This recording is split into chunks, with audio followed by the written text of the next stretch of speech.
Hello everyone, Motala here. Thanks for tuning in. Thanks for joining me once again. I missed you. Did you guys miss me too? Before we go into the video of today, let me say thanks again to everyone who has been here. Thanks for supporting. You watching my videos actually mean a lot to me. I see your comments, I see your likes, I see your shares. Like, guys, thank you so much. Thank you so much. I really do appreciate every single one of you. And if you're new here, thank you for coming. Thank you. Virtual hugs to everyone. I love you all, and please subscribe. If you're new here, please subscribe, please like, please share. And today I'll be talking about the K1 visa once again. I'm going to be answering the FAQs that usually come up most times. A lot of people have reached out to me via my email and everything, asking about one thing or the other, and I noticed that most of the questions people always ask are repeated. So I decided to just talk about these things, because some of these questions that are asked are things that I guess are confusing to a lot of people. And K1 visa is not like the usual regular visa, so a lot of people tend to confuse the process with the other types and the things they would need and stuff like that. So I decided to answer a lot of those questions today before we continue with our usual content. Before we get into these questions again, come on, please like, please subscribe, don't be a ghost viewer. And happy new year, folks. All right, let's get into it. Our first question is K1 visa an immigrant or non-immigrant visa? When does it change? Okay, so K1 in itself is actually a non-immigrant visa, but it changes during the embassy period, actually, and that's during your interview. And the reason why I say around that period is because you fill your DS 160 and you're still going to fill it as a non-immigrant visa. When you're at the embassy, you're going to be with the immigrant visa set. I hope that answers that question. That is when it changes. The second question is, I keep seeing that I need an invoice number, but I never got any. What is my invoice number?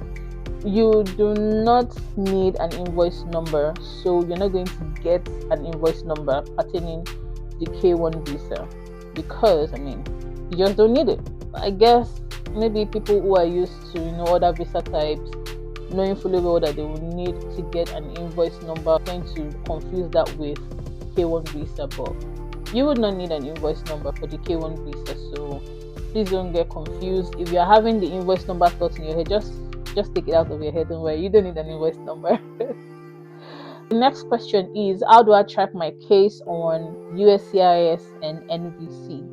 When you are on the USCIS process, it's actually very easy. All you need to do is go online and input USCIS track my case, and you'll see a box that would request for your receipt number. And for USCIS, your receipt number for K1 visa should actually start with WAC. You just put it there and then it's going to come up. In another way you could do it is, as soon as you're on the USCIS stage, all you need to do is create an online USCIS account, and it will be easier for you, because any mail they're even going to send to you or your fiance, they're going to send a mail to your fiance. So any mail they're going to send to your fiance or whatever, like, you would have seen it days before your fiance even gets it. So USCIS online account is just better. Now, on the other end, when it comes to the NVC process, NVC is just something else, because to track your case on the NVC, you have to go to the CEAC site, and you need to track your case under immigrant visa, not non-immigrant. If you're trying to track your case under non-immigrant visa, then your invoice number will be requested, and again you will get confused asking like, but K1 visa is a non-immigrant visa. They're talking about invoice. Please don't just get confused. When you're tracking your case during the embassy stage, you're tracking your case on the CEAC site, please just check under immigrant visa and don't get yourself confused. Immigrant visa. You're welcome. Next question, when is the best time to get my police character certificate? My sisters and brothers, get your police character certificate as soon as you're on the NVC stage. So at the time when you're expecting maybe a mail from the embassy or something, just go get a police character certificate. It's not going to expire before your interview. The embassy is going to accept your police character certificate because they accept 6 months to a year So you don't have to bother about that. I guess the reason why they accept that is because of the fact that they know that most people don't get appointment dates on time. So get your police character certificate on time and start putting all your documents together. So that way you don't tend to wait for too long, or when your interview date is coming or approaching, then you start rushing to get the documents. Please don't do that. You're just going to stress yourself. So when you know you're already on the NVC stage and you're expecting a mail from the embassy, please go for your police report.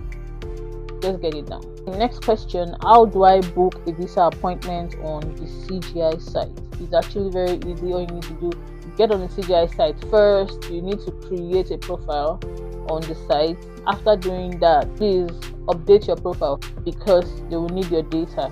That is where you fill in your name, you put in your passport number, you put in your address, your mailing address, where you want your passport to be sent to, post approval, and other things like that. So once you're done with your profile update, then you can go ahead with the other questions that you'll be asked before you then get to the appointment date setup.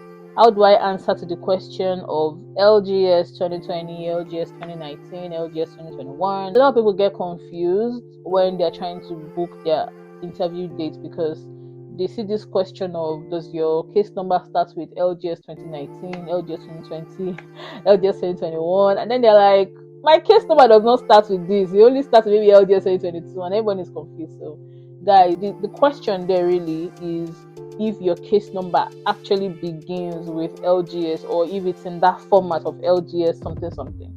Just trying to be sure if you are Nigerian. I'm not really sure how to answer that question, but I guess just trying to ensure that your format actually begins with that. So don't get confused. Just answer yes to that question, because if you answer no to that question, it's going to stop you from going ahead, and then you get confused and start wallowing again in worries. So to avoid the worries and the pains, please just answer yes to that question and move on with your appointment date. Next question says, is my visa regular or 221G? Your visa is regular, okay? 221G is something different, something else entirely. So your visa, yes, is regular. Just put regular, move ahead. What is MRV number and how do I get it? Your MRV number is the number you get after you pay your visa fee. Without paying your visa fee, I'm sorry, you can't get the MRV number. When you go to GT Bank to pay for your visa fee, you get a slip where unfortunately they're not going to put the number as MRV number, they're going to put it as processing number or something. So just look at the processing number. Is about 11, 12, 15 digits. I'm really not sure now, but it's a series of digits. So once you put the set of digits on your CGI site where your MRV number is requested, you will see you'll be able to move forward with your appointment booking. So that is your MRV number. And please, I would implore you to save the receipt and make a copy, because you have to take it to the embassy. Don't leave it at home, please. Just take it with you to the embassy, because the receipt will be requested at the embassy and you don't want to be found wanting. I'm not getting dates. How do I check for dates? I'm sorry, guys. This is just, I don't know. I feel like when it comes to booking appointments, this is the highlight. Like, it's the worst thing to wait for, like waiting for dates and everything. I don't know why, but I don't want to assume. I've heard different stories and theories about why we don't get dates on time, but I'll just say, when you get to that part where you want to get an interview date and you don't get, please just keep checking 3 times daily. Morning, it's from 8, afternoon, like around 2, and early evening from 6. And eventually you get something. When I got mine, it was around 6, 7 in the evening. So I know you can get a date around that time also. So I'll just say, just keep checking every day. Don't skip a day, because if you skip a day, it might be the day you skip that the date will be available. And when a date is available, it's not going to stay for long, because everybody is also trying to get a date. So please just put it in prayer and just keep checking, and eventually you're going to get a date. So don't worry too much about it. Just keep checking, and eventually a date is going to open up. Last question, which is very annoying, is what documents will I need for my interview? Seriously, guys, what documents? Really? I literally recorded a video and left a whole list of the documents you would need and more for interview. Come on, guys. Like, why are you doing this to me? Anyway, guys, I'm going to leave a link to the video. Yes, I'm not going to drop anything here for documents. I'm going to leave the link to that video, and I will implore you to click on that link and watch the video, because I didn't even say it. I just left the list there because it was just better to leave the list for everybody. So please check the video, and you're going to see the complete list of documents that you would need for your interview. And please, when you see the list, don't say, oh, you will not need this, you will need this, you will not need this. Carry everything. Take everything. So guys, I hope all this would answer all the questions pertaining the K1 visa that you need answered.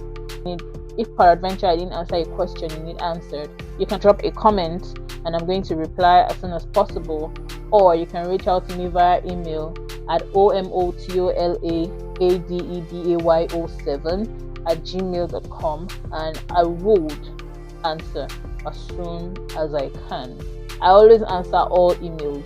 I don't leave anyone hanging, so I always answer all emails directed at me. So please don't worry, I'm going to answer you as soon as possible. Yes, the time difference might be BITCH, but I will definitely answer as soon as possible. You don't want to miss my next video. I'm going to be talking about what you need to do as soon as you get into the US, because when you get into the US, trust me, it's not just you just come and sit down or get married and all that is all. No, you still have to send a lot of documents, and I'm not going to say anything here. Watch my next video. And with that, we've come to the end of today's video. I hope this answered all your questions. I hope this brought down your concerns, and I hope this really helps everyone. So thank you guys for watching. Once again, subscribe please, like, share, and I'll see you in my next video. Thank you so much, and goodbye.